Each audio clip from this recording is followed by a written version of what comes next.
ਬਿਸਮਿਲ੍ਲਾਹਿਰਰਹਿਮਾਨਿਰਰਹੀਮ ਤੇ अस्सलाम वालेकुम। 19 ਅਗਸਤ ਪੀਰ ਦੀ ਸਵੇਰ ਤੇ ਅੱਜ ਦੇ ਪੰਜਾਬੀ ਵੀਲੌਗ 'ਚ ਸੱਜਣਾ ਮਿੱਤਰਾਂ, ਭੈਣਾਂ ਭਰਾਵਾਂ, ਮਾਵਾਂ ਤੇ ਬਜ਼ੁਰਗਾਂ ਨੂੰ ਜੀ ਆਇਆਂ ਨੂੰ ਤੇ ਚੜ੍ਹਦੇ ਪੰਜਾਬ ਦੇ ਸੱਜਣਾ ਤੇ ਮਿੱਤਰਾਂ ਨੂੰ ਸਤਿ ਸ੍ਰੀ ਅਕਾਲ। ਸਭ ਤੋਂ ਪਹਿਲਾਂ ਤੇ ਚੇਤੇ ਕਰਾਈਏ ਕਿ ਸੋਸ਼ਲ ਮੀਡੀਆ ਫਾਇਰਵਾਲ ਨੂੰ ਨਾਕਾਮ ਬਣਾਉਣ ਵਾਸਤੇ ਇਸ ਚੈਨਲ ਨੂੰ ਸਬਸਕ੍ਰਾਈਬ ਕਰੋ ਜੇ ਹਾਲੇ ਤੱਕ ਨਹੀਂ ਕੀਤਾ। ਵੀਲੌਗ ਵੇਖਣ ਤੋਂ ਬਾਅਦ ਇਹਨੂੰ ਲਾਈਕ ਕਰੋ, ਇਹਦੇ ਤੇ ਕਮੈਂਟ ਕਰੋ ਤੇ ਹੋ ਸਕੇ ਤੇ ਇਹਦੇ ਲਿੰਕ ਨੂੰ WhatsApp ਤੇ ਸ਼ੇਅਰ ਕਰੋ। ਹੁਣ ਉਹਨੇ ਅੱਜ ਦੀਆਂ ਖਬਰਾਂ ਵਾਲੇ ਪਾਸੇ ਜਿਹੜੀ ਸਭ ਤੋਂ ਪਹਿਲੀ ਖਬਰ ਤੇ ਚਾਨਣ ਪਾਉਣਾ ਅੱਜ ਉਹ ਪਾਕਿਸਤਾਨ ਦੇ ਵਿੱਚ ਇਸ ਵੇਲੇ ਗਰੀਬ ਦਾ ਹਾਲ ਹੈ ਔਰ ਵਜ੍ਹਾ ਉਹੀ ਬਣੀ ਹੈ ਜਿਹੜੀ ਇਹਨਾਂ ਨੇ ਕੀਤੀ ਹੋਈ ਹੈ। ਪੂਰੇ ਮੁਲਕ ਦੀ ਸਾਰੀ ਕਾਰੋਬਾਰ ਤੇ ਮਈਸ਼ਤ ਜਿਹੜੀ ਹੈ ਉਹਨੂੰ ਤਬਾਹ ਕਰ ਛੜਿਆ।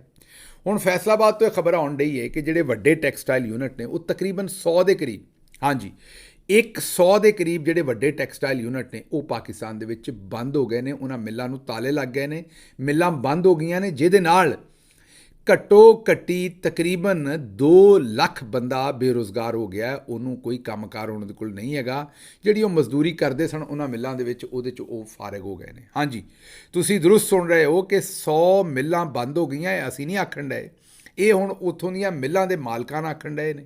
ਵਜ੍ਹਾ ਉਹਨਾਂ ਦੋ ਦੱਸੀ ਹੈ ਵੀ ਇੱਕ ਤਾਂ ਐਨਰਜੀ ਦੀ ਕੀਮਤ ਬੜੀ ਹੈ, ਗੈਸ ਤੇ ਬਿਜਲੀ ਦੀ, ਅਤੇ ਦੂਜਾ ਸੂਦ ਜਿਹੜਾ ਇੰਟਰਸਟ ਰੇਟ ਹੈ ਉਹ ਇੰਨਾ ਹਾਈ ਕਰ ਦਿੱਤਾ ਹੈ ਕਿ ਉਹ ਕੰਪੈਟੀਟਿਵ ਨਹੀਂ ਰਹਿ ਗਿਆ ਉਹਨਾਂ ਵਾਸਤੇ। ਇਹਨਾਂ ਦੋ ਗੱਲਾਂ ਦੀ ਵਜ੍ਹਾ ਤੋਂ ਉਹਨਾਂ ਨੂੰ ਫੈਕਟਰੀਆਂ ਬੰਦ ਕਰਨੀਆਂ ਪੈਣ ਡਈਆਂ ਨੇ ਅਤੇ ਉਹਨਾਂ ਨੇ ਹੁਣ ਫੈਕਟਰੀਆਂ ਨੂੰ ਲਾ ਛੱਡੇ ਨੇ ਤਾਲੇ। ਇੱਕ ਪਾਸੇ ਤਾਂ ਜ਼ਾਹਿਰ ਹੈ ਇਹ ਇਹਨਾਂ ਦਾ ਕਸੂਰ ਹੈ, ਲੇਕਿਨ ਨਾਲ ਰਾਣਾ ਮਸ਼ਹੂਦ ਸਾਹਿਬ ਨੂੰ ਵੀ ਕਿਸੇ ਨੂੰ ਪੁੱਛਣਾ ਪੈਣਾ। ਚੇਤੇ ਕਰੋ ਜਿਸ ਵੇਲੇ ਅਰਸ਼ਦ ਨਦੀਮ ਨੇ ਉਹ ਗੋਲਡ ਮੈਡਲ ਜਿੱਤਿਆ ਸੀ ਅਤੇ ਬਾਅਦ 'ਚ ਇਹਨਾਂ ਨੂੰ ਚੇਤਾ ਆਇਆ ਵੀ ਅਸੀਂ ਕੋਈ ਡਰਾਮਾ ਕਰਨਾ ਹੈ ਅਤੇ ਫਿਰ ਰਾਣਾ ਮਸ਼ਹੂਦ ਸਾਹਿਬ ਨੂੰ ਸੱਦਿਆ ਗਿਆ ਪੰਜਾਬ ਹਾਊਸ ਤੋਂ ਅਤੇ ਰਾਤ ਨੂੰ ਰਿਕਾਰਡਿੰਗ ਲਾ ਕੇ ਅਤੇ ਉਹ ਸ਼ਬਾਜ਼ ਸ਼ਰੀਫ ਸਾਹਿਬ ਨੇ ਇੰਜ ਕੀਤਾ ਸੀ, ਪਤਾ ਨਹੀਂ ਉਹ ਕਚੀਚੀਆਂ ਵੱਟੀਆਂ ਸਨ ਕਿ ਕੀ ਕੀਤਾ ਸੀ। ਉਦੋਂ ਦਾ ਉਹਨਾਂ ਦੀ ਬਾਂਹ ਨੂੰ ਕੜਲ ਪਿਆ। ਤੁਸੀਂ ਇਸੇ ਤੋਂ ਸ਼ਬਾਜ਼ ਸ਼ਰੀਫ ਸਾਹਿਬ ਨੂੰ ਕਿਸੇ ਹੋਰ ਤਕਰੀਬ 'ਚ ਅਗਲੇ 2-3 ਦਿਨ ਵੇਖਿਆ ਨਹੀਂ ਸੀ। ਉਸ ਤੋਂ ਬਾਅਦ ਬਹਰਹਾਲ ਸ਼ਬਾਜ਼ ਸ਼ਰੀਫ ਸਾਹਿਬ ਜਿਹੜੇ ਨੇ ਉਹ ਉਹਨਾਂ ਦੇ ਕੋਲੋਂ ਹੁਣ ਮੇਰੇ ਖਿਆਲ ਰਾਣਾ ਮਸ਼ਹੂਦ ਸਾਹਿਬ ਨੂੰ ਪੁੱਛਣਾ ਚਾਹੀਦਾ ਕਿ ਸਰ ਇਹ ਵੀ ਤੁਹਾਡਾ ਹੀ ਵਿਜ਼ਨ ਹੈ। ਉਹ ਕਹਿੰਦੇ ਸਨ ਸਰ ਆਪਕਾ ਵਿਜ਼ਨ ਹੈ ਸਰ, ਕ੍ਰੈਡਿਟ ਆਪਕੋ ਜਾਤਾ ਹੈ। ਅਤੇ ਇਹ ਕ੍ਰੈਡਿਟ ਜਿਹੜਾ ਬਸ਼ਾਰਤ ਮਸੱਲੀ ਨੂੰ ਦੇਣਾ ਹੈ ਜਾਂ ਸ਼ਬਾਜ਼ ਸ਼ਰੀਫ ਨੂੰ ਦੇਣਾ ਹੈ, ਇਹ ਜ਼ਰਾ ਰਾਣਾ ਮਸ਼ਹੂਦ ਸਾਹਿਬ ਕੋਲੋਂ ਕੋਈ ਪੁੱਛਦਾ ਸਾਨੂੰ ਜਾਂ ਸ਼ਬਾਜ਼ ਸ਼ਰੀਫ ਸਾਹਿਬ ਦੇ ਕੋਲੋਂ ਪੁੱਛਦਾ ਜਾਂ ਕਿਸੇ ਹੋਰ ਕੋਲੋਂ ਪੁੱਛਦਾ, ਕਿਉਂਕਿ ਉਹ ਅਰਸ਼ਦ ਨਦੀਮ ਨੇ ਤਾਂ ਜਿਹੜਾ ਸੁੱਟਿਆ ਸੀ ਨੇਜ਼ਾ ਉਹਦਾ ਤਾਂ ਕ੍ਰੈਡਿਟ ਫੌਰੀ ਤੌਰ 'ਤੇ ਉਹਨਾਂ ਨਵਾਜ਼ ਸ਼ਰੀਫ ਸਾਹਿਬ ਨੂੰ ਦੇ ਦਿੱਤਾ ਸੀ ਵੀ ਸਰ ਆਪਕਾ ਕ੍ਰੈਡਿਟ ਬਣਤਾ ਹੀ, ਆਪਕਾ ਵਿਜ਼ਨ ਹੈ।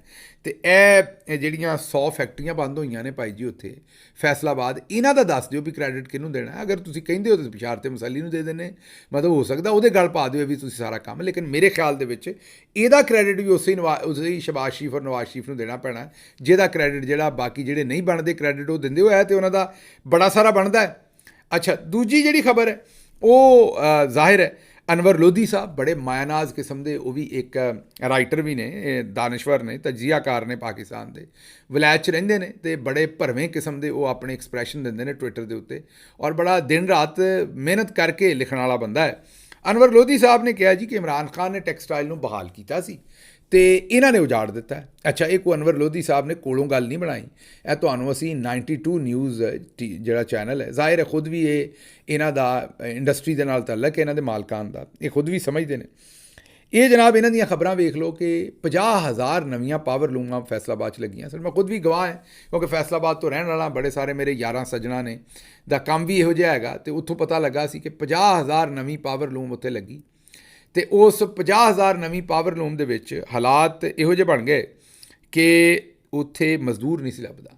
ਮਤਲਬ ਕਿ ਉੱਥੇ ਲੱਖਾਂ ਨਵੀਂ ਨੌਕਰੀ ਜਿਹੜੀ ਹੈ ਉਹ ਕ੍ਰੀਏਟ ਕੀਤੀ 50,000 ਪਾਵਰ ਲੂਮ ਦੇ ਉੱਤੇ।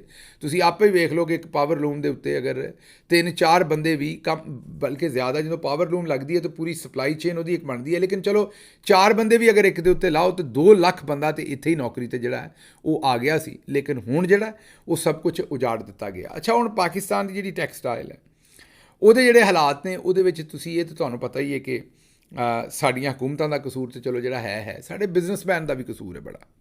ਬਿਜ਼ਨਸਮੈਨ ਦਾ ਕਸੂਰ ਇਹ ਕਿ ਉਹਨੇ ਜਿੱਦਤ ਨਹੀਂ ਲਿਆਂਦੀ। ਜਿਹੜੀ 1965 ਦੇ ਵਿੱਚ ਮਸ਼ੀਨਰੀ ਲੱਗੀ ਸੀ ਜਾਂ ਤਰੀਕਾ ਸੀ ਜਾਂ 1985 'ਚ ਸੀ, ਉਹਨੂੰ ਹੀ ਵਰਤੀ ਗਿਆ ਅਤੇ ਪੂਰੀ ਦੁਨੀਆ ਜਿਵੇਂ ਅੱਗੇ ਨਿਕਲ ਰਹੀ ਸੀ, ਜਿੱਦਤ ਲਿਆ ਰਹੀ ਸੀ, ਉਹ ਨਹੀਂ। ਦੂਜਾ ਸਾਡੇ ਸੇਠਾਂ ਨੇ ਜਿਹੜੀਆਂ ਇੱਕ ਕੰਪਨੀਆਂ ਦਾ ਸਟਰਕਚਰ ਬਦਲਿਆ ਨਾ, ਉਹ ਵੀ ਨਹੀਂ ਬਦਲਣ ਦੀ ਕੋਸ਼ਿਸ਼ ਕੀਤੀ। ਮਸਲ ਹਿੰਦੁਸਤਾਨ ਦੀਆਂ ਜਿਹੜੀਆਂ ਵੱਡੀਆਂ ਕੰਪਨੀਆਂ ਨੇ, ਉਹ ਤੁਸੀਂ ਦੇਖਿਆ ਕਿ ਉਹ ਪਬਲਿਕ ਲਿਮਿਟਡ ਉਹਨਾਂ ਨੂੰ ਕੀਤਾ, ਜਾਂ ਉਹਨਾਂ ਨੂੰ ਸਟਾਕ ਐਕਸਚੇਂਜ ਦੇ ਉੱਤੇ, ਉਹ ਸਟਾਕ ਐਕਸਚੇਂਜ ਨਿਊਯਾਰਕ ਦੀ ਹੋਵੇ ਜਾਂ ਦੂਸਰੀ, ਉੱਥੇ ਰਜਿਸਟਰਡ ਕੀਤਾ, ਲੋਕਾਂ ਨੇ ਉਹਨਾਂ 'ਚ ਇਨਵੈਸਟਮੈਂਟ ਕੀਤੀ। ਇਨਵੈਸਟਮੈਂਟ ਬੇਸ ਜਿਸ ਵੇਲੇ ਵੱਧਦੀ ਹੈ ਤੇ ਉਹਦੇ ਉੱਤੇ ਨਾ ਸਿਰਫ ਇਨਵੈਸਟਮੈਂਟ ਆਉਂਦੀ ਹੈ, ਲੇਕਿਨ ਜਿਹੜਾ ਇਨਵੈਸਟਰ ਹੁੰਦਾ ਫਿਰ ਉਹਦਾ ਥਾਟ ਪ੍ਰੋਸੈਸ ਵੀ ਆਉਂਦਾ, ਫਿਰ ਤੁਸੀਂ ਉਸ ਈਕੋਸਿਸਟਮ ਦਾ ਹਿੱਸਾ ਬਣਦੇ ਹੋ।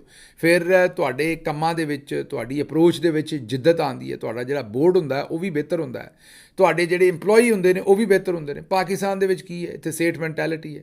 ਇੱਕ ਸੇਠ ਸਾਹਿਬ ਦੀ ਫੈਕਟਰੀ ਹੈ, ਉਹਨਾਂ ਅਗਲੇ ਪਾਸੇ ਜਨਾਬ ਆਪਣੇ ਪੁੱਤਰ ਨੂੰ ਫੈਕਟਰੀ ਦੇ ਕੇ ਗਾਂਹ ਜਾਣਾ, ਅਤੇ ਜਿਸ ਵੇਲੇ ਗਾਂਹ ਜਾਣ ਦੇ ਲਾਗੇ ਜਾਣਾ ਤਾਂ ਉਹਨਾਂ ਉਮਰੇ ਕਰਨੇ ਸ਼ੁਰੂ ਕਰ ਦੇਣੇ ਨੇ, ਹੱਜ ਕਰਨੇ ਸ਼ੁਰੂ ਕਰ ਦੇਣੇ ਨੇ, ਅਤੇ ਬਸ ਬਹਿ ਜਾਣਾ ਹਾਜੀ ਸਾਹਿਬ ਨੇ, ਅਤੇ ਫੈਕਟਰੀ ਜਿਹੜੀ ਉਹ ਪੁੱਤਰ ਨੂੰ ਦੇ ਦੇਣੀ ਹੈ। ਐਵੇਂ ਪੁੱਤਰ ਨੇ ਵੀ ਇਹੀ ਕੰਮ ਅੱਗੋਂ ਕਰ ਦੇਣਾ। ਮਤਲਬ ਨਾ ਨਵਾਂ ਬਲੱਡ ਸ਼ਾਮਿਲ ਕਰਨਾ ਬਾਹਰੋਂ, ਨਾ ਨਵੀਂ ਸੋਚ ਸ਼ਾਮਿਲ ਕਰਨੀ, ਨਾ ਨਵੀਂ ਕੋਲੈਬੋਰੇਸ਼ਨਸ, ਨਾ ਪਾਰਟਨਰਸ਼ਿਪ, ਨਾ ਅਲਾਇੰਸ, ਨਾ ਉਹਨੂੰ ਪਬਲਿਕ ਲਿਮਿਟਡ ਕਰਨਾ, ਨਾ ਸ਼ੇਅਰ ਹੋਲਡਰਸ। ਔਰ ਇਸੇ ਲਈ ਤੁਸੀਂ ਵੇਖਿਆ ਹੋਏਗਾ ਕਿ ਪਾਕਿਸਤਾਨ ਦਾ ਕੋਈ ਵੀ ਬ੍ਰਾਂਡ, ਕੋਈ ਇੱਕਾ ਦੁੱਕਾ ਕਿਸੇ ਇੱਕ ਅੱਧੇ ਨੂੰ ਛੱਡ ਕੇ, ਕੋਈ ਵੀ ਬ੍ਰਾਂਡ ਜਿਹੜਾ ਉਹ ਇੰਟਰਨੈਸ਼ਨਲੀ ਉਸ ਤਰ੍ਹਾਂ ਦਾ ਬ੍ਰਾਂਡ ਨਹੀਂ ਬਣ ਸਕਿਆ ਜਿਸ ਤਰ੍ਹਾਂ ਹਿੰਦੁਸਤਾਨ ਜਾਂ ਦੂਸਰੇ ਮੁਲਕਾਂ ਦੇ ਬੜੇ ਵੱਡੇ ਔਰ ਤਗੜੇ ਔਰ ਮੈਸਿਵ ਬ੍ਰਾਂਡਿੰਗ ਹੁੰਦੀ ਹੈ। ਉਹਦੀ ਵਜ੍ਹਾ ਹੀ ਹੈ ਕਿ ਨਾ ਤਾਂ ਬਾਹਰੋਂ ਜਵਾਨ ਖੂਨ ਆਉਂਦਾ ਨਵਾਂ, ਫਰੈਸ਼ ਬਲੱਡ ਆਉਂਦਾ, ਨਾ ਹੀ ਬਾਹਰੋਂ ਜਿਹੜਾ ਉਹ ਨਵਾਂ ਪੈਸਾ ਆਉਂਦਾ, ਨਾ ਨਵੇਂ ਆਈਡੀਆਜ਼ ਆਉਂਦੇ ਨੇ, ਨਾ ਹੀ ਇਹ ਤਿਆਰ ਨੇ ਇਸ ਗੱਲ ਵਾਸਤੇ। ਇਹ ਤਾਂ ਨਸਲ ਦਰ ਨਸਲ ਦੁਕਾਨ ਤਰ੍ਹਾਂ ਹੀ ਇੰਡਸਟਰੀ ਚੱਲ ਰਹੀ ਹੈ।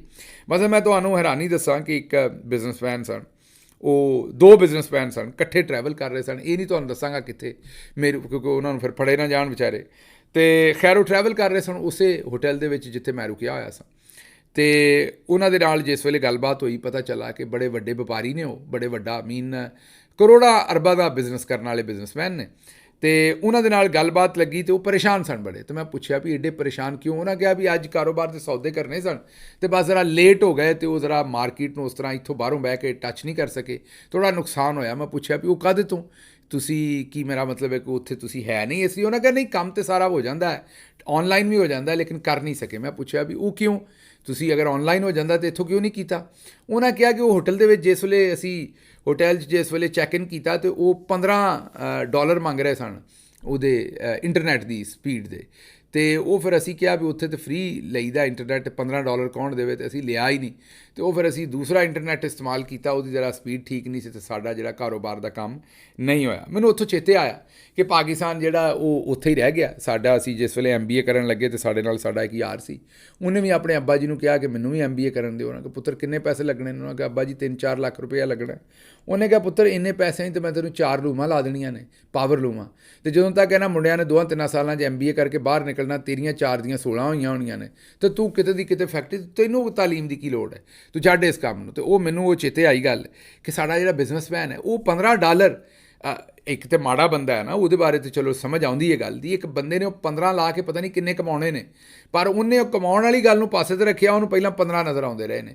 ਉਹਨੇ ਹੋ ਸਕਦਾ $15,000 ਜਾਂ $1.5 ਲੱਖ ਜਿਹੜਾ ਉਹਦਾ ਨੁਕਸਾਨ ਚੁੱਕ ਲਿਆ ਹੋਵੇ ਸੌਦਿਆਂ ਦੇ ਵਿੱਚ, ਪਰ $15 ਉਹਨੇ ਨਹੀਂ ਖਰਚ ਕੀਤੇ। ਅਤੇ ਜਿਸ ਤਰ੍ਹਾਂ ਜਦੋਂ ਤੱਕ ਸਾਡੇ ਕਾਰੋਬਾਰੀ ਦਿਮਾਗ ਦੇ ਵਿੱਚ ਜਿੱਦਤ ਨਹੀਂ ਆਏਗੀ, ਜਿਸ ਤਰ੍ਹਾਂ ਪੂਰੀ ਦੁਨੀਆ ਕਾਰੋਬਾਰ ਕਰ ਰਹੀ ਹੈ, ਉਸ ਤਰ੍ਹਾਂ ਦੇ ਕੰਮ ਅਸੀਂ ਨਹੀਂ ਕਰਾਂਗੇ। ਇੱਕ ਪਾਸੇ ਤਾਂ ਹੁਕਮਰਾਨਾਂ ਦਾ ਬੇੜਾ ਗਰਕ ਹੋਇਆ ਨਾ, ਦੂਜੇ ਪਾਸੇ ਸਾਡਾ ਜਿਹੜਾ ਬਿਜ਼ਨਸ ਕਲਚਰ ਹੈ ਨਾ, ਉਹਦੀ ਵੀ ਤਬਾਹੀ ਹੋਈ ਹੈ। ਅਸੀਂ ਜਿਹੜੀ ਬਸ ਉਹ ਸੇਠ ਮੈਂਟੈਲਿਟੀ ਤੋਂ ਗਾਹ ਨਹੀਂ ਨਿਕਲਦੇ, ਨਾ ਕੋਈ ਕੋਲੈਬੋਰੇਸ਼ਨਸ ਨੇ, ਨਾ ਕੋਈ ਮਰਜਰ ਨੇ, ਨਾ ਕੋਈ ਐਕੁਜ਼ੀਸ਼ਨਸ ਨੇ, ਔਰ ਨਾ ਫੋਰਨ ਕੋਈ ਇਨਵੈਸਟਮੈਂਟਸ ਨੇ, ਨਾ ਕੋਈ ਫੋਰਨ ਜਿਹੜਾ ਉਹ ਬ੍ਰੇਨ ਸਟੋਰਮਿੰਗ ਹੋ ਰਹੀ ਹੈ, ਅਤੇ ਨਾ ਹੀ ਕੋਈ ਇਨਵੋਲਵਮੈਂਟ ਹੋ ਰਹੀ ਹੈ। ਇਸ ਵਜ੍ਹਾ ਤੋਂ ਸਾਡੀ ਤਬਾਹੀ ਹੁੰਦੀ ਜਾ ਰਹੀ ਹੈ। ਅੱਛਾ ਜੀ, ਅੱਗੋਂ ਸਮੀਨਾ ਪਾਸ਼ਾ ਸਾਹਿਬਾ ਬੜਾ ਜ਼ਬਰਦਸਤ ਵੀ ਤਜਜ਼ੀਆ ਕਰਦੇ ਨੇ। ਉਹਨਾਂ ਨੇ ਇਹੀ ਆਖਿਆ ਵੀ ਜਿਹਨੂੰ ਜੇਲ੍ਹ 'ਚ ਪਾਇਆ, ਜਿਹਨੂੰ ਨਾਅਹਿਲ ਕਹਿੰਦੇ ਸੀ, ਉਹਨੇ ਫੈਸਲਾਬਾਦ ਦੇ ਵਿੱਚ ਇੰਨਾ ਇੰਡਸਟਰੀ ਨੂੰ ਚੁੱਕ ਦਿੱਤਾ ਕਿ ਮਜ਼ਦੂਰ ਕੰਮ ਪੈ ਗਏ ਸਨ, ਮਤਲਬ ਕਿ ਮਜ਼ਦੂਰ ਘੱਟ ਗਏ ਸਨ, ਮਜ਼ਦੂਰ ਨਹੀਂ ਸੀ ਲੱਭਦੇ, ਅਤੇ 100% ਤੱਕ ਪ੍ਰੋਡਕਸ਼ਨ ਚਲੀ ਗਈ ਸੀ। ਤਜਰਬਾਕਾਰ ਆਏ, 100 ਕਾਰਖਾਨੇ ਬੰਦ ਕਰ ਗਏ। ਲੋਕ ਸਿਰਫ ਕਰਪਟ ਹੀ ਨਹੀਂ, ਨਾਲਾਇਕ, ਨਾਅਹਿਲ ਅਤੇ ਅਨਪੜ੍ਹ ਅਤੇ ਬਦਨੀਅਤ ਵੀ ਨੇ। ਇਸੇ ਤੋਂ ਇਹਨਾਂ ਨੇ ਮੁਲਕ ਨੂੰ ਤਬਾਹ ਕਰ ਛੱਡਿਆ। ਅੱਛਾ ਜੀ, ਅਗਲਾ ਐਲਾਨ ਜਿਹੜਾ ਨਾ ਉਹ ਬੜਾ ਹੀ ਖਤਰਨਾਕ ਜੀ। ਹਾਂਜੀ, ਉਹ ਐਲਾਨ ਕੀਤਾ ਜੇ ਤਾਜਰਾਂ ਨੇ। ਮੈਂ ਐਲਾਨ ਪੜ੍ਹ ਕੇ ਹੈਰਾਨ ਹੋ ਗਿਆ, ਪਰੇਸ਼ਾਨ ਵੀ ਹੋਇਆ। ਤੁਸੀਂ ਵੀ ਮੇਰਾ ਖਿਆਲ ਪਰੇਸ਼ਾਨ ਇਸ ਤੋਂ ਜ਼ਰੂਰ ਹੋਵੋਗੇ, ਕਿਉਂਕਿ ਇਹੋ ਜਿਹਾ ਐਲਾਨ ਮੈਂ ਪਹਿਲਾਂ ਕਦੇ ਵੇਖਿਆ ਨਹੀਂ। ਇਹ ਕਾਈਂਡ ਆਫ ਹਕੂਮਤ ਦੇ ਉੱਤੇ ਮੁਕੰਮਲ ਜਿਹੜਾ ਨਾ ਇਤਮਾਦ ਖਤਮ ਹੋਣ ਦਾ ਇਹ ਬਿਆਨ ਹੈ।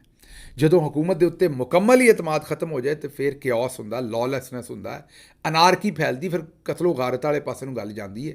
ਅੱਲਾ ਨਾ ਕਰੇ ਕਿ ਸਾਡੇ ਮੁਲਕ ਦੇ ਵਿੱਚ ਇਸ ਤਰ੍ਹਾਂ ਹੋਵੇ। ਲੇਕਿਨ ਤਾਜਰਾਂ ਨੇ ਜਿਹੜਾ ਨਵਾਂ ਐਲਾਨ ਕੀਤਾ ਉਹ ਇਹ ਕੀਤਾ ਹੈ ਕਿ FBR ਦੀ ਅਗਰ ਕਿਸੇ ਵੀ ਟੀਮ ਨੇ ਕਿਸੇ ਤਾਜਰ ਨੂੰ ਉਹਦੀ ਦੁਕਾਨ ਤੇ ਆ ਕੇ ਤੰਗ ਕੀਤਾ ਤੇ ਉਹ ਆਣਗੇ ਤੇ ਆਪਣੀ ਮਰਜ਼ੀ ਨਾਲ ਫਿਰ ਜਾ ਨਹੀਂ ਸਕਦੇ ਵਾਪਸ। ਅਸੀਂ ਉਹਨਾਂ ਨੂੰ ਫੜ ਲਾਂਗੇ ਉੱਥੇ ਹੀ, ਔਰ ਅਗਰ ਤਾਜਰਾਂ ਦੀ ਤਜ਼ਲੀਲ ਕੀਤੀ ਤਾਂ ਫਿਰ ਵਾਪਸ ਉਹਨਾਂ ਦੀ ਤਜ਼ਲੀਲ ਹੋਏਗੀ। ਇਹ ਤਾਜਰਾਂ ਦਾ ਵੱਡਾ ਐਲਾਨ ਹੈ। ਮਤਲਬ ਕਿ ਉਹ ਇਹ ਕਹਿ ਰਹੇ ਨੇ ਕਿ ਅਗਰ ਰਿਆਸਤ ਦਾ ਕੋਈ ਨੁਮਾਇੰਦਾ ਸਪੈਸ਼ਲੀ ਟੈਕਸ ਕਲੈਕਟ ਕਰਨ ਵਾਲਾ ਸਾਡੀਆਂ ਦੁਕਾਨਾਂ ਤੇ ਆਇਆ ਤੇ ਆਏਗਾ ਆਪਣੀ ਮਰਜ਼ੀ ਨਾਲ, ਜਾਣ ਅਸੀਂ ਨਹੀਂ ਦੇਵਾਂਗੇ, ਮਤਲਬ ਫੜ ਕੇ ਬੰਨ੍ਹ ਲਾਂਗੇ। ਹੁਣ ਵੇਖੋ ਕਿ ਇਹ ਕੋਈ ਛੋਟੀ ਸਟੇਟਮੈਂਟ ਹੈ ਜਿਹੜੀ ਉਹਨਾਂ ਦਿੱਤੀ ਹੈ, ਇਹ ਬੜੀ ਵੱਡੀ ਸਟੇਟਮੈਂਟ ਹੈ। ਇਹਦਾ ਮਤਲਬ ਹੈ ਕਿ ਉਹਨਾਂ ਨੂੰ ਮੁਕੰਮਲ ਤੰਗ ਕਰ ਦਿੱਤਾ ਗਿਆ ਜਾਂ ਉਹ ਤੰਗ ਹੋ ਗਏ ਨੇ। ਪਰ ਇਹ ਸੋਚੋ ਕਿ ਇਹ ਜਦੋਂ ਇਸ ਲੈਵਲ ਤੇ ਕੰਮ ਅੱਪੜ ਜਾਏ ਕਿ ਜਿਹੜੇ ਤਾਜਰ ਨੇ ਜਾਂ ਕੋਈ ਵੀ ਇੱਕ ਫਿਰਕਾ ਹੈ ਜਿਹੜਾ ਮੁਲਕ ਦਾ, ਜਾਂ ਫਿਰਕਾ ਮੈਂ ਆਖ ਛੱਡਿਆ, ਕੋਈ ਵੀ ਕੰਪੋਨੈਂਟ ਹੈ ਸੋਸਾਇਟੀ ਦਾ, ਉਹ ਕਾਨੂੰਨ ਨੂੰ ਆਪਣੇ ਹੱਥ 'ਚ ਲੈਣ ਨੂੰ ਤਿਆਰ ਹੋ ਜਾਏ ਔਰ ਉਹ ਇਹ ਆਖੇ ਕਿ ਹੁਣ ਅਗਰ ਤੁਸੀਂ ਮੇਰੇ ਵਾਲੇ ਪਾਸੇ ਆਏ ਤੇ ਤੁਸੀਂ ਆਓਗੇ ਤੇ ਆਪਣੀ ਮਰਜ਼ੀ ਨਾਲ ਫਿਰ ਜਾਓਗੇ ਮੇਰੀ ਮਰਜ਼ੀ ਨਾਲ, ਜਾਂ ਮੈਂ ਜਾਣ ਨਹੀਂ ਦਿਆਂਗਾ। ਤੇ ਇਸ ਤੋਂ ਇਹਨੂੰ ਹੀ ਲਾਲੈਸਨੈਸ ਕਹਿੰਦੇ ਨੇ, ਇਹਨੂੰ ਸਟੇਟ ਵਿਦਨ ਦਾ ਸਟੇਟ ਕਹਿੰਦੇ ਨੇ। ਇੱਥੋਂ ਤੁਸੀਂ ਆਪ ਹਿਸਾਬ ਲਾ ਲਓ ਕਿ ਇਹਨਾਂ ਕਾਰੋਬਾਰੀ ਲੋਕਾਂ ਨੂੰ ਕਿੱਡਾ ਕੁ ਤੰਗ ਕਰ ਛੱਡਿਆ ਹੋਏਗਾ ਕਿ ਉਹਨਾਂ ਨੇ ਹੁਣ ਇਹ ਧਮਕੀ ਲਾ ਦਿੱਤੀ ਕਿ ਤੁਸੀਂ ਆਓ ਸਹੀ, ਤੁਹਾਡਾ ਅਸੀਂ ਇਲਾਜ ਕਰਾਂਗੇ। ਅੱਛਾ ਜੀ, ਅਗਲੀ ਖਬਰ ਜਿਹੜੀ ਹੈ ਉਹ ਤੁਹਾਡੇ ਸਾਹਮਣੇ ਰੱਖਣੀ ਹੈ ਕਿ ਰਿਆਸਤ ਪਰ ਕਾਬਜ਼ ਅਨਾਸਰ ਕੇ ਜ਼ੁਲਮ ਔਰ ਜ਼ਿਆਦਤੀ ਦੀ ਵਜ੍ਹਾ ਨਾਲ ਬੈਰਿਸਟਰ ਸਲਮਾਨ ਅਕਰਮ ਰਾਜਾ ਸਾਹਿਬ ਜੈਸਾ ਮਜ਼ਬੂਤ ਆਦਮੀ ਜਿਹੜਾ ਉਹ ਵੀ ਆਬਦੀਦਾ ਹੋ ਗਿਆ। ਉਹਨਾਂ ਦੱਸਿਆ ਕਿ ਮੈਨੂੰ ਗਿਰੇਬਾਨ ਤੋਂ ਫੜ ਕੇ ਮੇਰੇ ਪੋਲਿੰਗ ਦਾ ਜਿਹੜਾ ਦਫ਼ਤਰ ਸੀ ਉਹਦੇ 'ਚੋਂ ਬਾਹਰ ਕੱਢਿਆ ਗਿਆ। ਮੇਰੀ ਬੀਵੀ ਮੇਰੀ ਏਜੰਟ ਸੀ, ਉਹਦੇ ਨਾਲ ਵੀ ਇਹੀ ਸਲੂਕ ਕੀਤਾ ਗਿਆ। ਇਹ ਜਿਹੜਾ ਮੇਰੇ ਨਾਲ ਸਲੂਕ ਕੀਤਾ ਗਿਆ ਮੈਂ ਪੂਰੀ ਜ਼ਿੰਦਗੀ ਨਹੀਂ ਭੁੱਲ ਸਕਦਾ ਔਰ ਮੈਂ ਇਹਨਾਂ ਲੋਕਾਂ ਦਾ ਪਿੱਛਾ ਕਰਾਂਗਾ। ਹੁਣ ਸੋਚੋ, ਸਲਮਾਨ ਅਕਰਮ ਰਾਜਾ ਜਿਹੜਾ ਵੱਡਾ ਨਾਂ ਹੈ ਪਾਕਿਸਤਾਨ ਦੀ ਵਕਾਲਤ ਦਾ, ਉਹਦੇ ਅਗਰ ਇਮੋਸ਼ਨਲ ਹਾਲਾਤ ਇਹ ਨੇ, ਉਹਦੇ ਨਾਲ ਅਗਰ ਇਹ ਕਰ ਦਿੱਤਾ ਹੈ ਉਹਨਾਂ ਨੇ, ਏਡੀ ਜ਼ਿਆਦਤੀ ਕਰ ਛੱਡੀ ਹੈ, ਤੇ ਆਮ ਜਿਹੜਾ ਬੰਦਾ ਉਹਦੇ ਬਾਰੇ ਸੋਚੋ ਕਿ ਨਾ ਕੀ ਕੀਤਾ ਹੋਏਗਾ ਔਰ ਇਹ ਕੀ ਕਰਦੇ ਹੋਣਗੇ ਔਰ ਇਹ ਕੀ ਕਰਨਾ ਚਾਹੁੰਦੇ ਹੋਣਗੇ। ਅੱਛਾ ਜੀ, ਅੱਗੋਂ ख्वाजा ਆਸਿਫ ਸਾਹਿਬ ਦੀ ਭਾਣਜੀ ਹੈ ਔਰ ਸ਼ਿਜ਼ਾ ਫਾਤਮਾ ਇਹਨਾਂ ਦਾ ਨਾਂ ਹੈ। ਉਹਨਾਂ ਕਿਹਾ ਜੀ ਇੰਟਰਨੈਟ ਨੂੰ ਸਰਕਾਰੀ ਤੌਰ 'ਤੇ ਅਸੀਂ ਬੰਦ ਨਹੀਂ ਕੀਤਾ, ਨਾ ਹੀ ਇੰਟਰਨੈਟ ਕਿਸੇ ਲੈਵਲ 'ਤੇ ਅਸੀਂ ਸਲੋ ਕੀਤਾ ਹੈ। ਇਹ ਲੋਕੀ VPN ਇਸਤੇਮਾਲ ਕਰਦੇ ਨੇ, ਇਸ ਵਜ੍ਹਾ ਤੋਂ ਇੰਟਰਨੈਟ ਸਲੋ ਹੈ। ਅੱਛਾ, ਇੱਕ ਤਾਂ ਪੜ੍ਹੇ ਲਿਖੇ ਨਹੀਂ, ਦੂਸਰਾ ਇਹ ਕੋਸ਼ਿਸ਼ ਨਹੀਂ ਕਰਦੇ, ਤੇ ਤੀਜਾ ਅਨਾਜ ਬਹੁਤਾ ਖਾਂਦੇ ਨੇ। ਇਹ ਜਿਹੜੀ ਇੰਟਰਨੈਟ ਵਾਲੀ ਮਾਈ ਹੈ ਸਾਡੀ ਭਾਣਜੀ, ਸਾਡੀ ਸ਼ਿਜ਼ਾ ਫਾਤਮਾ, ਇਹਦੀ ਟੋਟਲ ਜਿਹੜੀ ਵਿਚਾਰੀ ਦੀ ਕੁਆਲਿਟੀ ਔਰ ਕੈਪੈਸਿਟੀ ਉਹ ਇਹੀ ਹੈ ਕਿ ख्वाजा ਆਸਿਫ ਦੀ ਭਾਣਜੀ ਹੈ। ਬਹਰਹਾਲ ਉਹਨੂੰ ਹੁਣ ਇੰਨੀ ਅਕਲ ਨਹੀਂ, ਕਿਸੇ ਨੇ ਮੇਰੇ ਖਿਆਲ ਜੋ ਦੱਸਿਆ ਉਹ ਸ਼ੁਰੂ ਹੋ ਗਈ। ਜਿਸ ਵੇਲੇ ਤੁਸੀਂ ਲਾਉਂਦੇ ਹੋ ਆਪਣਾ VPN, ਤੋਂ ਜ਼ਾਹਿਰ ਹੈ ਆਮ ਲੋਕ ਤੁਹਾਡੇ ਉਹਦੇ ਇਸ ਗੱਲ ਨੂੰ ਮੰਨ ਵੀ ਗਏ ਹੋਣੇ ਨੇ, ਕਿਉਂਕਿ ਜਦੋਂ ਤੁਸੀਂ VPN ਔਨ ਕਰਦੇ ਹੋ ਤਾਂ ਤੁਹਾਡਾ ਇੰਟਰਨੈਟ ਸਲੋ ਹੋ ਜਾਂਦਾ ਫੋਨ ਦਾ। ਇਹ ਤਾਂ ਪੂਰੀ ਦੁਨੀਆ 'ਚ ਹੈ, ਕਿਉਂਕਿ ਹੁਣ ਜਿਹੜੀ ਵੀ ਇਨਫੋਰਮੇਸ਼ਨ ਹੈ ਉਹ VPN ਦੇ ਥਰੂ ਹੋ ਕੇ ਆ ਰਹੀ ਹੁੰਦੀ ਹੈ, ਤੇ ਉਹ ਬੈਕ ਐਂਡ ਫੋਰਥ ਜਾਂਦੀ ਹੈ ਇਨਫੋਰਮੇਸ਼ਨ, ਇਸ ਵਾਸਤੇ ਉਹ ਸਲੋ ਹੋ ਜਾਂਦੀ ਹੈ ਉਹਦੀ ਟ੍ਰੈਫਿਕ ਤੁਹਾਡੇ ਫੋਨ 'ਤੇ। ਹੁਣ ਜਿੰਨਿਆਂ ਨੇ ਸੁਣਿਆ ਹੋਣਾ, ਜਿੰਨਿਆਂ ਨੇ ਵੀ VPN ਲਾ ਕੇ ਵੇਖਿਆ ਹੋਣਾ ਔਰ ਉਹਨਾਂ ਦਾ ਇੰਟਰਨੈਟ ਸਲੋ ਹੋ ਗਿਆ ਹੋਣਾ, ਹੁਣ ਜਿਸ ਵੇਲੇ ਸ਼ਿਜ਼ਾ ਫਾਤਮਾ ਨੇ ਗੱਲ ਕਹੀ ਤਾਂ ਉਹਨਾਂ ਨੂੰ ਇਹ ਲੱਗਿਆ ਹੋਣਾ ਵੀ ਆਖਣ ਠੀਕ ਰਹੀ ਹੈ, ਕਿਉਂਕਿ ਉਹਨਾਂ ਨੇ ਜਿਸ ਵੇਲੇ VPN ਔਨ ਕੀਤਾ ਤਾਂ ਇੰਟਰਨੈਟ ਸਲੋ ਹੋ ਗਿਆ ਹੋਣਾ। ਇਹ ਹੁਣ ਕਿੱਡੀ ਵੱਡੀ ਬੇਵਕੂਫੀ ਦੀ ਗੱਲ ਹੈ ਜਿਹੜੀ ਇਸ ਬੱਚੀ ਨੇ ਕੀਤੀ। ਉਹ ਜਿਹੜੇ ਫੋਨ ਦੇ ਉੱਤੇ VPN ਲੱਗਾ ਉਹਦਾ ਤਾਂ ਸਲੋ ਹੋਣਾ, ਪਰ ਜਿਹੜੇ ਵਿਚਾਰੇ VPN ਤੋਂ ਬਗੈਰ ਕੋਸ਼ਿਸ਼ ਕਰਨ ਡਏ ਨੇ ਪਾਕਿਸਤਾਨ 'ਚ, ਤੇ ਉਹਨਾਂ ਦਾ ਵੀ ਸਲੋ ਹੈ। ਉਹਨਾਂ ਦਾ ਸਲੋ ਕਿੱਥੋਂ ਹੋ ਗਿਆ? ਦੂਜਾ, ਇਸ ਬੀਬੀ ਨੇ ਇਹ ਤਾਂ ਦੱਸ ਦਿੱਤਾ ਵੀ VPN ਨਾਲ ਸਲੋ ਹੋਇਆ, ਇਹ ਨਹੀਂ ਦੱਸਿਆ ਵੀ ਲੋਕੀ VPN ਲਾਉਣ ਕਿਉਂ ਡਏ ਨੇ। ਲੋਕੀ VPN ਤੁਹਾਡੀਆਂ ਬੇਸ਼ਰਮੀਆਂ ਔਰ ਕਰਤੂਤਾਂ ਦੀ ਵਜ੍ਹਾ ਤੋਂ ਲਾਉਣ ਡਏ ਨੇ। ਜੋ ਕੁਝ ਤੁਸੀਂ ਕਰ ਛੱਡਿਆ ਉਹਦੀ ਵਜ੍ਹਾ ਤੋਂ VPN ਲੱਗਣ ਡਿਆ। ਲੇਕਿਨ ਇਹ ਮੇਰਾ ਮਤਲਬ ਹੈ ਕਿ ਹੁਣ ਆਖਾਂ ਮੈਂ ਕੀ, ਵੀ ਜਿਹੜੇ ਬੰਦੇ ਬਹਿ ਕੇ ਇੱਕ ਵਾਰੀ 2-2 4-4 ਪੀਜ਼ੇ ਖਾ ਜਾਣੇ ਨੇ, ਉਸ ਤੋਂ ਬਾਅਦ ਉਹਨਾਂ ਦੀਆਂ ਗੱਲਾਂ ਵੀ ਤਾਂ ਇਹੋ ਜਿਹੀਆਂ ਹੋਣੀਆਂ ਨੇ, ਉਹਨਾਂ ਦੀ ਕੀ ਰਬਤ ਹੋਣੇ ਨੇ। ਬਹਰਹਾਲ ਡਾਕਟਰ ਸੁਹੇਲ ਚੀਮਾ ਸਾਹਿਬ ਨੇ ਇੱਕ ਟਵੀਟ ਕੀਤਾ, ਉਹਨਾਂ ਆਖਿਆ ਵੀ ਇੰਡੀਆ ਔਰ ਪਾਕਿਸਤਾਨ ਦੇ IT ਵਜ਼ੀਰ ਦਾ ਮੁਆਜ਼ਨਾ ਦੇਖ ਲਓ। ਹਿੰਦੁਸਤਾਨ ਦੇ ਵਿੱਚ ਐਸ਼ਵਨੀ ਸਾਹਿਬ ਨੇ, ਉਹਨਾਂ ਨੇ MBA ਇਲੈਕਟ੍ਰੋਨਿਕ ਇੰਜੀਨੀਅਰਿੰਗ ਕੀਤਾ ਹੋਇਆ, M.Tech ਦੇ ਵਿੱਚ ਗੋਲਡ ਮੈਡਲ ਲਿੱਤਾ ਹੈ, IIT ਕਾਨਪੁਰ ਤੋਂ ਪੜ੍ਹੇ ਨੇ, ਇੰਡੀਅਨ ਐਡਮਿਨਿਸਟ੍ਰੇਟਿਵ ਸਰਵਿਸ 'ਚ ਵੀ ਰਹੇ ਨੇ, ਯੂਨੀਵਰਸਿਟੀ ਆਫ ਪੈਨਸਿਲਵੇਨੀਆ ਤੋਂ ਵੀ MBA ਕੀਤਾ ਹੈ, ਔਰ ਉਹਨਾਂ ਨੇ ਜਿਹੜਾ ਉਹ ਉਹਨਾਂ ਦੇ ਇਸ ਵੇਲੇ ਵਜ਼ੀਰ ਨੇ ਇਸ ਦੇ IT ਦੇ। ਔਰ ਸਾਡੀ IT ਦੀ ਜਿਹੜੀ ਵਜ਼ੀਰ ਹੈ ਉਹ ਸ਼ਿਜ਼ਾ ਫਾਤਮਾ ਸਾਹਿਬ ਆ, ਔਰ ਉਹਨਾਂ ਦੀ ਇੱਕ ਹੀ ਕੁਆਲੀਫਿਕੇਸ਼ਨ ਹੈ ਕਿ ਉਹ ख्वाजा ਮੁਹੰਮਦ ਆਸਿਫ ਸਾਹਿਬ ਦੀ ਭਾਣਜੀ ਹੈ। ਜਿਸ ਵੇਲੇ ਕਹਿ ਤੋਂ ਰਜਾਲ ਇਹੋ ਜਿਹਾ ਹੋਏਗਾ, ਇਹੋ ਜਿਹੇ ਲੋਕਾਂ ਨੂੰ ਭਾਇਆ ਹੋਏਗਾ, ਤਾਂ ਫਿਰ ਇਹ ਕੰਮ ਤੇ ਜਿਹੜਾ ਉਹ ਹੋਣਾ ਹੀ ਹੈ। ਅੱਛਾ ਜੀ, ਅੱਗੋਂ ਹਬੀਬ ਅਕਰਮ ਸਾਹਿਬ ਦਾ ਬਿਆਨ ਹੈ। ਉਹਨਾਂ ਆਖਿਆ ਜੀ ਕਿ ਇਹ ਜਿਹੜਾ ਇੰਟਰਨੈਟ ਜਦੋਂ ਦਾ ਇਹਨਾਂ ਬੰਦ ਕੀਤਾ, ਇਹਨਾਂ ਲੋਕਾਂ ਦਾ ਰੋਜ਼ਗਾਰ ਖੋਹ ਲਿਆ। ਉਹਨਾਂ ਕਿਹਾ ਇੰਝ ਲੱਗਦਾ ਹੈ ਜਿਵੇਂ ਇੰਟਰਨੈਟ ਇਹਨਾਂ ਆਜ਼ਾਦ ਕੀਤਾ ਜਾਂ ਇਹਨਾਂ ਸਾਨੂੰ ਦਿੱਤਾ। ਇੰਟਰਨੈਟ ਤੁਸੀਂ ਨਹੀਂ ਦਿੱਤਾ, ਨਾ ਤੁਹਾਡੀ ਮਰਹੂਨੇ ਮਿੰਨਤ ਹੈ। ਇੰਟਰਨੈਟ ਉਹਨਾਂ ਆਖਿਆ ਵੀ ਸਾਡੀ ਰੋਜ਼ੀ ਦਾ ਇੱਕ ਬੰਦੋਬਸਤ ਹੈ ਬੜੇ ਸਾਰੇ ਪਾਕਿਸਤਾਨੀਆਂ ਦਾ, ਇੱਥੋਂ ਅਸੀਂ ਰੋਜ਼ੀ ਕਮਾਉਂਦੇ। ਤੁਸੀਂ ਇੰਟਰਨੈਟ ਬੰਦ ਕਰਕੇ ਸਾਡੇ ਕੋਲੋਂ ਸਾਡੀ ਰੋਜ਼ੀ ਖੋਹ ਰਹੇ ਹੋ ਜ਼ਾਲਮੋ, ਹੋਰ ਕੀ ਕਰੋਗੇ? ਉਹਨਾਂ ਇੱਕ ਮਿਸਾਲ ਦਿੱਤੀ ਕਿ ਇੱਕ ਬੱਚੀ ਜਿਹੜੀ ਸਕਾਈਪ ਦੇ ਥਰੂ ਦੁਨੀਆ ਦੇ ਕਈ ਮੁਲਕਾਂ ਦੇ ਵਿੱਚ ਲੋਕਾਂ ਦੇ ਬੱਚਿਆਂ ਨੂੰ ਕੁਰਾਨ ਪਾਕ ਪੜ੍ਹਾਉਂਦੀ ਸੀ, ਔਰ ਉਹਨੂੰ 4 ਪੈਸੇ ਲੱਭ ਜਾਂਦੇ ਸਨ ਜਿਹਦੇ ਨਾਲ ਆਪਣਾ ਘਰ ਚਲਾਉਂਦੀ ਸੀ। ਉਹ ਇੰਟਰਨੈਟ ਸਲੋ ਕਰਕੇ, ਇੰਟਰਨੈਟ ਬੰਦ ਕਰਕੇ ਤੁਸੀਂ ਉਸ ਬੱਚੀ ਦੇ ਕੋਲੋਂ ਵੀ ਰਿਜ਼ਕ ਖੋਹ ਲਿਆ, ਅਤੇ ਜਿਹੜੇ ਮੁਲਕ ਤੋਂ ਬਾਹਰ ਬੈਠੇ ਬੱਚੇ ਕੁਰਾਨ ਪੜ੍ਹ ਰਹੇ ਸਨ ਉਹਨਾਂ ਦੇ ਕੋਲੋਂ ਕੁਰਾਨ ਦੀ ਤਾਲੀਮ ਦਾ ਆਪਸ਼ਨ ਵੀ ਖੋਹ ਲਿਆ। ਉਹਨਾਂ ਆਖਿਆ ਕਿ ਇਹ ਤੁਸੀਂ ਜੋ ਕੁਝ ਵੀ ਕਰ ਰਹੇ ਹੋ ਇਹਦੇ ਨਾਲ ਮੇਰੀ ਰੋਟੀ ਚੱਲ ਰਹੀ ਸੀ, ਮੀਨ ਆਮ ਕੌਮ ਦੀ ਉਹਨਾਂ ਗੱਲ ਕੀਤੀ ਹੈ, ਉਹ ਖੋਹ ਰਹੇ ਹੋ ਅਤੇ ਕੁਝ ਸ਼ਰਮ ਜਿਹੜੀ ਹੈ ਉਹ ਕਰ ਲਓ ਅਗਰ ਕਰ ਸਕਦੇ ਹੋ ਤੇ। ਅੱਛਾ ਜੀ, ਅਗਲੀ ਖਬਰ ਜਿਹੜੀ ਹੈ ਉਹ ਇਮਰਾਨ ਖਾਨ ਮੁਖਾਲਿਫ ਜਿਹੜੇ ਸਹਾਫੀ ਨੇ ਉਹਨਾਂ ਨੂੰ PTV ਤੇ ਭਾਰੀਆਂ ਤਨਖਾਹਾਂ ਦਿੱਤੀਆਂ ਜਾ ਰਹੀਆਂ। ਇਹ ਜਨਾਬ ਜਿਮੀ ਵਿਰਕ ਸਾਹਿਬ ਦੀ ਸਟੋਰੀ ਹੈ, ਸਾਡੀ ਸਟੋਰੀ ਤਾਂ ਨਹੀਂ ਹੈ, ਜਿਮੀ ਵਿਰਕ ਸਾਹਿਬ ਦੀ ਸਟੋਰੀ ਹੈ। ਉਹ ਰਿਪੋਰਟ ਕਰਦੇ ਨੇ ਮੁਬੈਨਾ ਤੌਰ ਤੇ। ਜਿਮੀ ਵਿਰਕ ਸਾਹਿਬ ਨੇ ਰਿਪੋਰਟ ਕੀਤਾ ਹੈ ਕਿ ਮੁਸੱਦਕਾ ਜ਼ਰਾਏ ਤੋਂ ਖਬਰ ਮਿਲੀ ਹੈ ਕਿ ਨਿਊਜ਼ ਦੇ ਨਜਮ ਵਲੀ ਖਾਨ ਤੇ ਪਬਲਿਕ ਨਿਊਜ਼ ਦੇ ਰਿਜ਼ਵਾਨ ਰਜ਼ੀ ਦਾਦਾ 12 ਲੱਖ ਰੁਪਈਏ ਦੇ ਉੱਤੇ ਉਹਨਾਂ ਨੂੰ PTV ਦੇ ਵਿੱਚ ਮੁਲਾਜ਼ਮਤ ਦਿੱਤੀ ਗਈ ਹੈ। ਪਹਿਲੀ ਤਨਖਾਹ ਮਿਲ ਗਈ ਹੈ ਤੇ ਲੇਕਿਨ ਅਜੇ ਤੱਕ ਕੰਮ ਸ਼ੁਰੂ ਨਹੀਂ ਕੀਤਾ। ਇੱਕ ਹੋਰ ਤੀਸਰਾ ਆਦਮੀ ਆਸਮ ਨਸੀਰ ਨਾਮੀ ਆਦਮੀ ਵੀ ਇਸੇ ਹੀ ਤਨਖਾਹ ਤੇ ਤਜਜ਼ੀਆਕਾਰ ਭਰਤੀ ਕੀਤਾ ਗਿਆ ਹੈ। ਤੇ ਨਾਲ ਉਹਨਾਂ ਆਖਿਆ ਜੀ ਕਿ ਬੀਨਸ਼ ਸਲੀਮ ਸਾਹਿਬਾ, ਇਹ ਵੀ ਜਿਮੀ ਵਿਰਕ ਸਾਹਿਬ ਦੀ ਸਟੋਰੀ ਹੈ, ਉਹਨਾਂ ਆਖਿਆ ਜੀ ਕਿ ਬੀਨਸ਼ ਸਲੀਮ ਸਾਹਿਬਾ ਜਿਹੜੀਆਂ ਨੇ ਉਹਨਾਂ ਨੂੰ ਵੀ ਲੱਖਾਂ ਰੁਪਈਆ ਜਿਹੜਾ ਉਹ ਤਨਖਾਹ ਮਿਲ ਰਹੀ ਹੈ ਔਰ ਉਹਨਾਂ ਨੂੰ ਵੀ ਭਰਤੀ ਕੀਤਾ ਗਿਆ। ਹੁਣ ਸਾਨੂੰ ਇਹ ਪਤਾ ਨਹੀਂ, ਜ਼ਾਹਿਰ ਹੈ ਜਿਮੀ ਵਿਰਕ ਸਾਹਿਬ ਦੀ ਇਹ ਖਬਰ ਹੈ ਔਰ ਸਾਨੂੰ ਇਹ ਨਹੀਂ ਪਤਾ ਕਿ ਇਹਦੇ ਵਿੱਚ ਕਿੰਨੀ ਹਕੀਕਤ ਹੈ, ਲੇਕਿਨ ਇਹ ਜ਼ਰੂਰ ਅਸੀਂ ਚਾਹਾਂਗੇ ਕਿ ਅਗਰ ਇਹ ਲੋਕ ਇਹਨੂੰ ਡਿਨਾਈ ਕਰਨਾ ਚਾਹੁੰਦੇ ਨੇ ਤਾਂ ਸਾਡਾ ਫੋਰਮ ਹਾਜ਼ਰ ਹੈ। ਟਵਿੱਟਰ ਦੇ ਉੱਤੇ ਸਾਨੂੰ ਟੈਗ ਕਰਕੇ ਟਵੀਟ ਕਰਨ, ਅਸੀਂ ਬਿਲਕੁਲ ਇਹਨਾਂ ਦਾ ਜਿਹੜਾ ਰਿਪਲਾਈ ਹੋਏਗਾ ਉਹ ਦਿਆਂਗੇ। ਅਗਰ ਇਹ ਚੀਜ਼ ਇਹਨੂੰ ਰਿਫਿਊਟ ਕੀਤਾ ਤਾਂ ਇਹਦਾ ਮਤਲਬ ਇਹ ਸਭ ਕੁਝ ਸੱਚ ਹੈ। ਅਗਰ ਇਹਨਾਂ ਰਿਫਿਊਟ ਕੀਤਾ ਤਾਂ ਜੋ ਇਹਨਾਂ ਰਿਫਿਊਟ ਕੀਤਾ ਉਹ ਜ਼ਰੂਰ ਤੁਹਾਡੇ ਨਾਲ ਅਸੀਂ ਸ਼ੇਅਰ ਕਰਾਂਗੇ। ਅੱਛਾ ਜੀ, ਅਗਲੀ ਖਬਰ ਜਿਹੜੀ ਹੈ ਉਹ ਤੁਰਕੀ ਦੀ ਪਾਰਲੀਮੈਂਟ ਤੋਂ ਹੈ। ਤੁਰਕੀ ਦੀ ਪਾਰਲੀਮੈਂਟ ਜਿਹੜੀ ਉਹਦੇ 'ਚ ਟਨ ਕਰਕੇ ਜਨਾਬ ਵਾਲਾ ਰੈਸਲਿੰਗ ਦਾ ਮੁਕਾਬਲਾ ਹੋਇਆ ਔਰ ਬੜਾ ਹੀ ਸਖਤ ਮੁਕਾਬਲਾ ਹੋਇਆ ਰੈਸਲਿੰਗ ਦਾ ਉੱਥੇ। ਮਤਲਬ ਕਿ ਉੱਥੇ ਔਰਤਾਂ ਮਰਦ ਸਾਰਿਆਂ ਨੇ ਮੁੱਕੇ ਘਸੁੰਨ ਲੱਤਾਂ ਤੇ ਹਰ ਸ਼ੈ ਚਲਾਈ ਹੈ, ਖੂਨੋਂ ਖੂਨ ਕਰ ਛੜਿਆ ਇੱਕ ਦੂਜੇ ਨੂੰ ਉੱਥੇ ਤੁਰਕੀ ਦੀ ਪਾਰਲੀਮੈਂਟ ਦੇ ਵਿੱਚ। ਜ਼ਾਹਿਰ ਹੈ ਤੁਰਕ ਵੀ ਤੱਤੇ ਨੇ ਜ਼ਰਾ, ਉੱਥੇ ਵੀ ਮਾਮਲਾਤ ਅੱਜ ਕੱਲ੍ਹ ਖ਼ਰਾਬ ਹੋਏ ਨੇ। ਇੱਕ ਪਾਸੇ ਤਈਬ ਅਰਦਗਾਨ ਸਾਹਿਬ ਨੇ ਅਤੇ ਦੂਜੇ ਪਾਸੇ ਦੂਜੀਆਂ ਜਮਾਤਾਂ ਨੇ। ਅਪੋਜੀਸ਼ਨ ਜਮਾਤ ਦੇ ਇੱਕ ਲੀਡਰ ਨੂੰ ਸਜ਼ਾ ਦਿੱਤੀ ਹੋਈ, ਮੇਰੇ ਖਿਆਲ 12 ਸਾਲ ਕੈਦ ਦਿੱਤੀ ਹੈ ਔਰ ਕੈਦ ਇਸ ਲਈ ਦਿੱਤੀ ਸੀ ਕਿ ਹੁਕੂਮਤ ਮੁਖਾਲਫ ਮੁਜ਼ਾਹਰੇ ਕਰਵਾਉਂਦਾ ਸੀ ਔਰ ਹੁਕੂਮਤ ਨੂੰ ਸੁੱਟਣਾ ਚਾਹੁੰਦਾ ਸੀ ਅਤੇ ਉਹਨਾਂ ਨੂੰ ਹੁਣ ਦੇ ਦਿੱਤੀ ਹੈ ਸਜ਼ਾ। ਅਤੇ ਇਹਨਾਂ ਸੂਰਤ ਹਾਲ 'ਚ ਉਹਨਾਂ ਦੀ ਪਾਰਟੀ ਜਿਹੜੀ ਹੈ ਉਹ ਇhtਜਾਜ ਕਰ ਰਹੀ ਸੀ ਅਤੇ ਫਿਰ ਉੱਥੇ ਘਸੁੰਨ ਅਤੇ ਮੁੱਕੀ ਹੋ ਗਏ ਨੇ ਸਾਰੇ ਦੇ ਸਾਰੇ। ਅੱਛਾ ਜੀ, ਜਾਣ ਤੋਂ ਪਹਿਲਾਂ ਤੁਹਾਡੇ ਕੋਈ ਚਿੱਠੀ ਪੱਤਰ ਵੀ ਰੱਖਣੇ ਨੇ, ਲੇਕਿਨ ਜ਼ਿਆਦਾ ਨਹੀਂ ਰੱਖਾਂਗਾ, ਇੱਕ ਅੱਧਾ ਚਿੱਠੀ ਪੱਤਰ ਹੀ ਰੱਖਾਂਗਾ ਸਾਹਮਣੇ। ਔਰ ਉਹ ਇਹ ਹੈ ਕਿ ਇਹਨਾਂ ਨੇ ਆਖਿਆ ਕਿ ਮੁਹਤਰਮ ਸ਼ਹਬਾਜ਼ ਗਿੱਲ ਸਾਹਿਬ, ਸ਼ਾਇਦ ਤੁਸੀਂ ਭੁੱਲ ਗਏ ਹੋ ਕਿ ਤੁਸੀਂ ਵੀ ਆਤਿਫ ਮੀਆਂ ਨੂੰ ਮੁੱਲਾਂ ਦੇ ਖੌਫ ਨਾਲ ਕੱਢ ਦਿੱਤਾ ਸੀ। ਜਦੋਂ ਤੱਕ ਮੌਲਵੀਆਂ ਕੋ ਡਰਦੇ ਰਹੋਗੇ ਪਾਕਿਸਤਾਨ ਇਸੇ ਤਰ੍ਹਾਂ ਪਸਤੀ ਦੀ ਤਰਫ ਜਾਂਦਾ ਰਹੇਗਾ। ਇਮਰਾਨ ਖਾਨ ਇਸੇ ਤਰੀਕੇ ਨਾਲ ਇੱਕ ਹੋਰ ਕੌਮੈਂਟ ਹੈ, ਉਹਨਾਂ ਕਿਹਾ ਜੀ ਕਿ ਉਹਨਾਂ ਦਾ ਵੀ ਕਹਿਣ ਦਾ ਮਤਲਬ ਇਹੀ ਹੈ ਕਿ ਤੁਸੀਂ ਵੀ ਕੱਢ ਦਿੱਤਾ ਸੀ ਆਤਿਫ ਮੀਆਂ ਨੂੰ। ਇਹ ਦੋ ਇਹਨਾਂ ਨੇ ਕੌਮੈਂਟ ਇਹਦੇ 'ਤੇ ਕੀਤੇ ਸਨ ਅਤੇ ਤੁਸੀਂ ਅਗਰ ਉਹਨਾਂ ਨੂੰ ਰੱਖਦੇ ਤਾਂ ਹੋਰ ਤਰੱਕੀ ਜ਼ਿਆਦਾ ਕਰਦਾ ਪਾਕਿਸਤਾਨ। ਇਹਦੇ 'ਤੇ ਮੇਰਾ ਜਵਾਬ ਇਹੀ ਹੈ ਤੁਹਾਨੂੰ ਕਿ ਜਨਾਬ ਕਈ ਵਾਰੀ ਲਾਰਜਰ ਗੁੱਡ ਦੇ ਵਿੱਚ ਤੁਸੀਂ ਇਹੋ ਜਿਹੇ ਫੈਸਲੇ ਵੀ ਕਰਦੇ ਹੋ ਕਿ ਜਿਹੜੇ ਸ਼ਾਇਦ ਉਸ ਵੇਲੇ ਦੀ ਵੰਡ ਹੁੰਦੇ ਨੇ ਲੇਕਿਨ ਲੌਂਗ ਟਰਮ ਦੇ ਵਿੱਚ ਤੁਹਾਨੂੰ ਸ਼ਾਇਦ ਉਹ ਠੀਕ ਨਹੀਂ ਲੱਗਦੇ। ਲੇਕਿਨ ਤੁਸੀਂ ਜਦੋਂ ਬਹੁਤਾ ਸਾਰਾ ਕੰਮ ਕਰਨਾ ਹੁੰਦਾ ਨਾ, ਬਹੁਤਾ ਸਾਰਾ ਖਿਲਾਰਾ ਪਿਆ ਹੁੰਦਾ, ਉਹਨੂੰ ਭੁੰਜਣਾ ਹੁੰਦਾ, ਇਸ ਲਈ ਤੁਸੀਂ ਫਿਰ ਕੋਸ਼ਿਸ਼ ਕਰਦੇ ਹੋ ਕਿ ਜਿਹੜੇ ਨੌਨ ਇਸ਼ੂ ਨੇ ਨਾ ਜਾਂ ਐਸੇ ਇਸ਼ੂਜ਼ ਨੇ ਜਿਨ੍ਹਾਂ ਨੂੰ ਅਵੋਇਡ ਕੀਤਾ ਜਾ ਸਕਦਾ ਹੈ, ਤੁਸੀਂ ਫਿਰ ਉਹਨਾਂ ਇਸ਼ੂਜ਼ ਨੂੰ ਅਵੋਇਡ ਕਰਦੇ ਹੋ ਤਾਂ ਕਿ ਉਹਨਾਂ ਇਸ਼ੂਜ਼ ਦੀ ਵਜ੍ਹਾ ਦੇ ਉੱਤੋਂ ਜਿਹੜਾ ਲਾਰਜਰ ਤੁਸੀਂ ਗੁੱਡ ਕਰ ਸਕਦੇ ਹੋ, ਮੀਨ ਤੁਸੀਂ ਗਰੀਬਾਂ ਦੀ ਖਿਦਮਤ ਕਰ ਸਕਦੇ ਹੋ, ਉਹਦੇ ਤੋਂ ਤੁਹਾਡਾ ਸਾਰੇ ਦਾ ਸਾਰਾ ਏਜੰਡਾ ਹੀ ਡਰੇਲ ਨਾ ਹੋ ਜਾਏ। ਮੇਰਾ ਖਿਆਲ ਹੈ ਇਸ ਲਈ ਫੈਸਲਾ ਉਸ ਵੇਲੇ ਹੋਇਆ ਹੋਏਗਾ। ਲਓ ਜੀ, ਮੈਨੂੰ ਹੁਣ ਦਿਓ ਇੱਥੋਂ ਇਜਾਜ਼ਤ ਤੇ ਰੱਬ ਰੱਖ।